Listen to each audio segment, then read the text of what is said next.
Alright everyone, the first female Muslim judge in the United States has been found dead. Apparently, she went missing and then the next day washes up on the shore of the Hudson.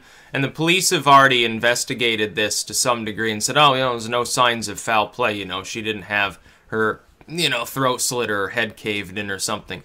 She was a 65-year-old woman, so there's every possibility she was taking a stroll at some point, had a heart attack and fell in the water.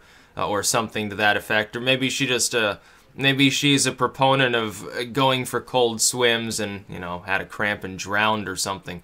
The immediate gut reaction, though, of those who think that having a religious individual be a judge is some great thing, as though if it were a zealot Christian judge, it would be any different.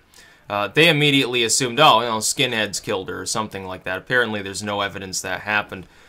Even if there were, it would be a case of the killing of a judge.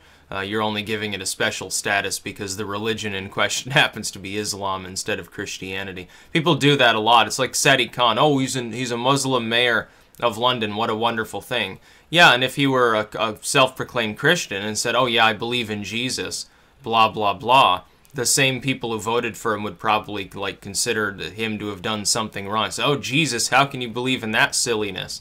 But Islam, yeah, that's okay because it's like a foreign religious movement or something like that. It's all sorts of retarded.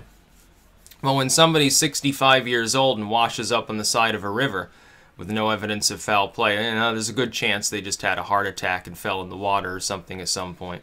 Now, she's sitting by the shore. She had a heart attack, rolled over into the waves, and then got carried down away, and they found her the next day all bloated and fucked up. It's this particular individual, and I think her name, I'm probably going to pronounce this wrong, but Sheila Abdus-Salaam, anyway, was not obviously a particularly religious individual on the Islamic side. For instance, was not participating in a Sharia court and happened to be female while, being high-powered, able to actually judge men. I'm pretty sure that within the more stringent sects of Islam, that's banned. So, not necessarily a concern that she was there, but I think the takeaway story for me is the difference between how somebody who professes Islam as their faith is judged by society as opposed to somebody who professes Christianity or paganism or something like that. Or Judaism, if they were a religious Jew. Individuals, especially within Christendom or paganism, are much more harshly judged. I think the average person, I'll speak for my generation in a general sense here.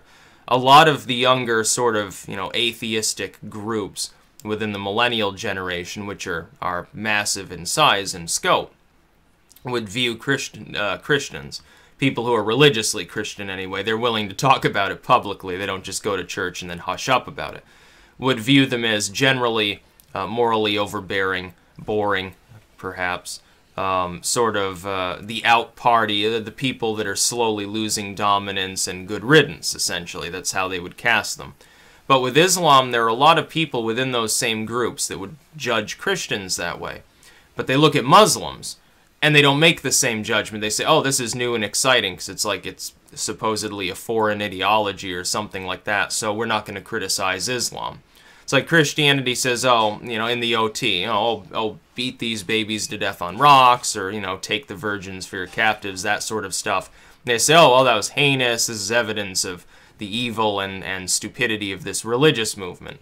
But they look at, the Hadiths or the Quran or something like that, and they just don't judge it the same way. They say, oh, well, never mind that, because some religious individual told me to interpret it a different way, so I guess it's okay. When have they ever said that about Christians? Or even about pagans? Paganism often gets conflated directly with white nationalism, so naturally the sort of leftists and progressives that cheer on a Muslim mayor or a Muslim judge or something, they would throw that in generally with the Christians.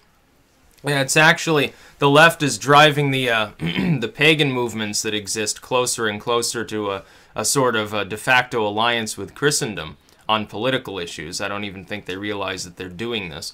Meanwhile, they embrace Islam. They embrace secular Judaism, although they have a thing about the Orthodox Jews because they tend to get, like, for some reason, conflated with the Zionist policies, the imperialism of Netanyahu, or some of the people within his party are similar, like the Likud movement in general.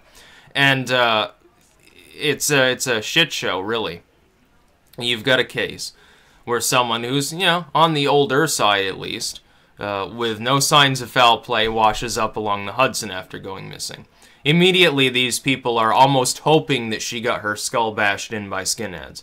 I can guarantee you there are a lot of people on the left who wish that the police had immediately found signs of foul play, specifically related to, like, white nationalist gang activity, or something, or some, militant Christian movement, or something along those lines. I'm sure that a lot of them wish that that was the case. They hope that this is a murder, because then they can reframe the debate a little. Because first, female Islamic mayor drowns after heart attack and washes up isn't nearly as exciting and politically is totally useless. Whereas first female Muslim mayor gets shot or gets stabbed or gets pushed into the river and held under and drowned by evil skinhead or something like that. That's exciting. It gives them a chance to peddle their political narrative, which is almost invariably full of crap anyway.